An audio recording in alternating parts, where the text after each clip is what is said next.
মালনীচুরা চা বাগানে আছি। এই যে দেখতে পাচ্ছেন, এটা হচ্ছে চা বাগানের চা হয় এইটা দিয়া।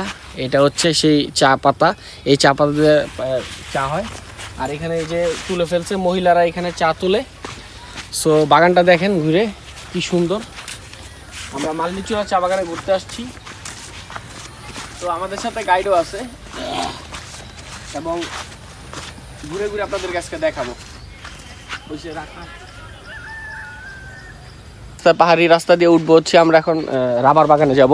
চলেন যাই, আপনাদেরকে দেখাই রাবার বাগানটা আজকে কেমন।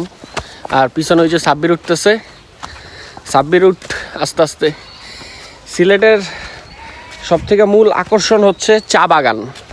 সো আপনারা ঘুরতে আসলে চা বাগানে অবশ্যই ঘুরতে আসবেন, কারণ চা বাগানে ঘোরার মজাই আলাদা। এই যে এখান থেকে চা বাগানের যে ভিউটা, অমাইক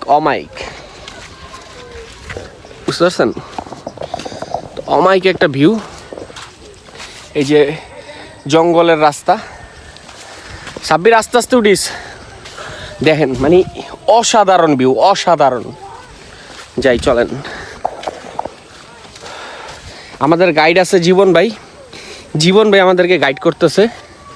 এই যে নাহলে এইসব রাস্তা আমরা জীবনে চিনতাম না, কিভাবে পাহাড়ে উঠতে হয় সেটাও জানতাম না। সো এখন ওই যে জীবন ভাই আমাদেরকে নিয়ে যাচ্ছে, দেখেন। আর কি সুন্দর সুন্দর ফুল, যা মানে পাহাড়ি রাস্তায় হাঁটতে গিয়ে আমরা দেখতে পাচ্ছি। আরেকটা বিষয়, এখানে বানর আছে, অজগর সাপ আছে, যোগ আছে, ব্যাঙ আছে, মানে ভয়ঙ্কর সব প্রাণীর দেখা এখানে মিলে। এখানে শোনা যাচ্ছে শিয়াল আছে। আর তথ্য বলছে এখানে চিতাবাঘেরও অস্তিত্ব থাকতে পারে। বিশাল জঙ্গল। এই যে দেখেন কি এক অবস্থা, দেখছেন? অস্থির অস্থির ভিউ, অস্থির। মানে এটা, এই যে এটা হচ্ছে রাবার বাগান না ভাই? এটা হচ্ছে রাবার বাগান। এর বাগান দেখতেছি, রাবার গাছ। এখান থেকে রাবার সংগ্রহ করে। এই কৌটাগুলো আমি একটা দেখাই পাইছি, এই যে এই কৌটার মাধ্যমে রাবার সংগ্রহ করে। যদিও এটা গাছ থেকে পড়ে গেছে। এখানে প্রচুর। সাব্বির আস্তে আস্তে হাঁটিস কিন্তু, হ্যাঁ পারবি তো? Okay fine.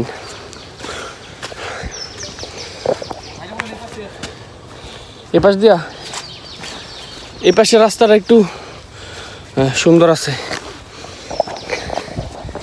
এই পাশে রাস্তাটা একটু ঠিক আছে। এই রাস্তা দিয়ে উঠি। আর হয়তো এই পাশের রাস্তা থেকে পাহাড়ি এলাকা। এই সেই রাবার বাগান। ওই যে এই জায়গায় একটা আছে, এই জায়গায় পানি হয়ে রয়েছে। আর এই যে দেখেন এখান দিয়ে কাইটা রাবার আসে। এই রাবার দিয়ে হচ্ছে আমরা লিখি, মুসি, টায়ার, মানে যা আছে এভরিথিং সব কিছু তৈরি করা হয় সেই জায়গা। আর জীবন ভাই, এই চা বাগান কত একর জায়গার উপরে আছে? এটা অনেক আছে ভাই, এটা তো বলা সম্ভব না। কত বলেন না, একটা আইডিয়া। হ্যাঁ 1500 একর। হ্যাঁ, কয়টা পাহাড় আছে এটা তো গুনিয়া শেষ করার মতন আইডিয়া। মানে আপনার বলা যাবে না, কারণ এটা তো অনেক বড় বাগান। 100 হবে, আরো বেশি হবে। ও আচ্ছা, মানে মিনিমাম 200-250 পাহাড়ের উপরে আছে। এই হচ্ছে বিষয়। আমরা ওইখান থেকে উঠে আসছি, ওইখানে আমরা ছিলাম, ওইখান থেকে আসছি।